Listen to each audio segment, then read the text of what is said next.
And here we are. It's David Ingram, and we've got Fred Snyder here. And Fred, of course, is the host of the It's Your Money show on CIL Radio every Sunday morning from 9 to 10:30, and that's 6:50 a.m. in Vancouver. And if you happen to be watching this and you have a question that you want to ask Fred another time and you're watching this in archives, you can get hold of Fred on that radio program by phoning 604-280-0650.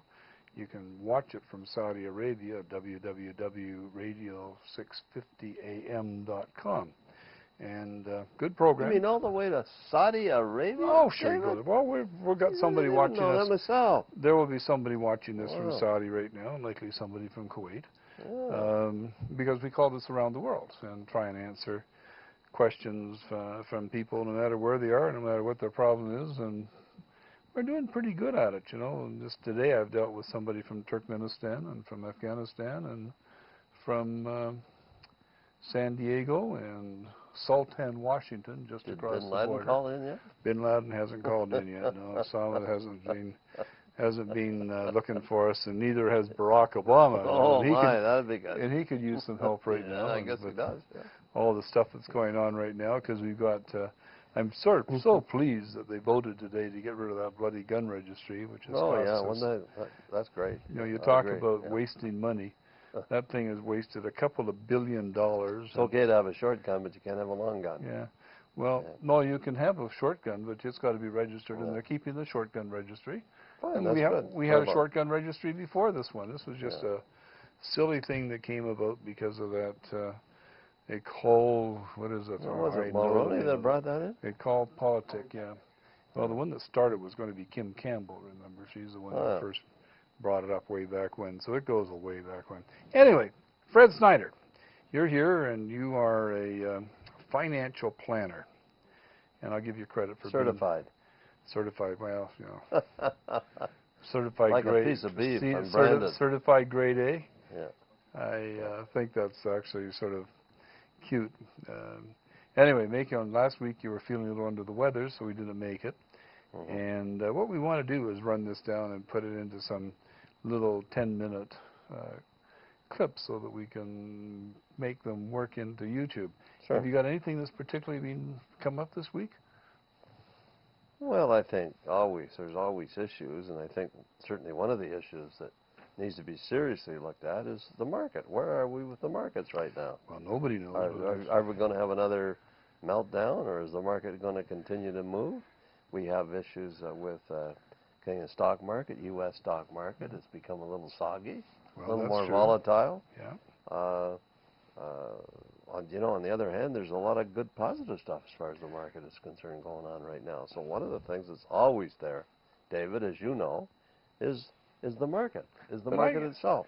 And the stock market itself is a leading economic indicator. So when the stock market is doing well, it's predicting a much stronger economy. Well, today's November the 4th, yes, 2009, in case you're watching this in archives.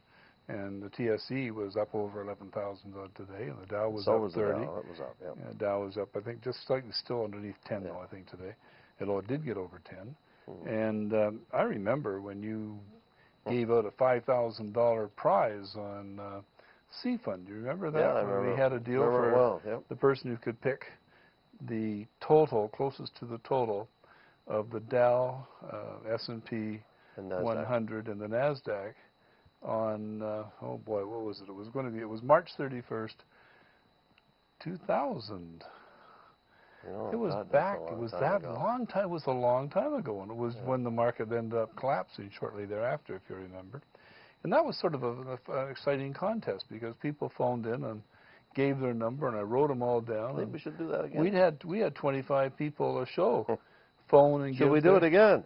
Well, it's your $5,000. I mean, if you want to give away $5,000, that's up to you. But it was one of the best contests that you ever had. You've had lots of $500 ones. Man, I think the 5,000. The only difference was the $5,000, right? Well, but the 5,000 cost you less than the 500 because you were doing the 500 every week, and you did the 5,000. Took about 4 months. Yeah. So a lot of planning went into that. It was a fun. That was what you call financial planning. Yeah, it was fun, and it made a deal. And what it did is it made people think because the Dow is just 30 stocks, and the S&P 100 is just 100, and I don't even know what's the S&P NASDAQ. 500. Well, there's the S&P 500, Yeah, but I think we were doing that was the one. It was that the we were using the 500, yeah. were we? Okay. That's And a better index. NASDAQ at the time I think was 100. Was that what was going on? Oh, I don't know. Anyway, I don't know. Doesn't It's really 10 matter. years What's ago the now. difference? It's 10 Long years time ago. It's a long time ago, but that was the best contest you ever had, Yeah. and got people's thinking. And that was on CFUN. That was on CFUN. Yeah. 1410. Talk radio with attitude. So now we're kind of on AM 650. Yep. And CKNW. Yep. Okay. So we're doing 2 shows now. That keeps you busy. Well, it's an interesting set a of long facts. Sunday. It's a long That's Sunday. a lot of radio. Yeah. It's an interesting thing too, because it's really hard to find anything. It's hard to fill in that time between the 10:30 and the 5. You know, it's sort of like too short to come back and do something at home. Yeah. So I've been using Sunday to visit my aging uncle and my aunt, and taking the odd flight attendant out for lunch. And you know, it's amazing what you can find out there to do. David, I talked to a banker today. Okay, what did the banker do? Fairly sophisticated banker. We have trouble with bankers. And this banker asked me, he said, how do you differentiate yourself from other people that call themselves financial advisors or financial planners? Okay, in That 2 was his months, question. how do you do it in 2 minutes? In 2 minutes? Well, Yeah. number 1, a plan, a written financial plan. Number 2, a series of financial planning interviews, financial planning. And number 3, the best financial products that are out there. That's what I offer. And add to that education. And you run seminars, and Yeah. you teach your people good things. We've got a seminar coming up, next week? 12th. On the 12th. So it's tomorrow, it's a week tomorrow night, on Thursday night. Yeah. Where's it at? The Plaza on 12th. Plaza 500? Yeah, on 12th and Canby. 12th and Canby. And it's from what, 6 to 9? 6 to 9. And I find this really interesting because you are a mutual fund and life insurance person, and BC wouldn't let you have a real estate license if you went to get a real estate license too and be an all-round person, because that's our licensing rules. That's correct. You can have a general insurance license and a real estate license. You can have a general insurance license and a life insurance license. You can have a life insurance license and a mutual fund license. But you can't have general insurance, life insurance, and mutual funds. It's really stupid almost. Silly. It is. It Very is. silly. But your seminar next Thursday night is on real estate, and you got Ozzie Jurock coming in.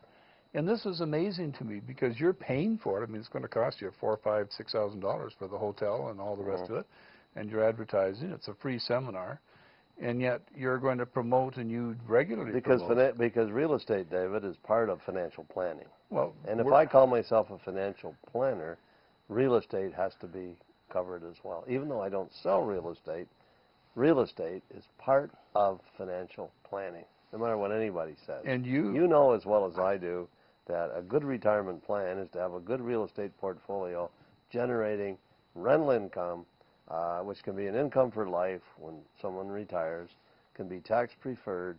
It's more than just having a registered retirement savings plan or RRSPs. It's a good thing for some people to have real estate in their portfolio. Is tax free. That's correct. So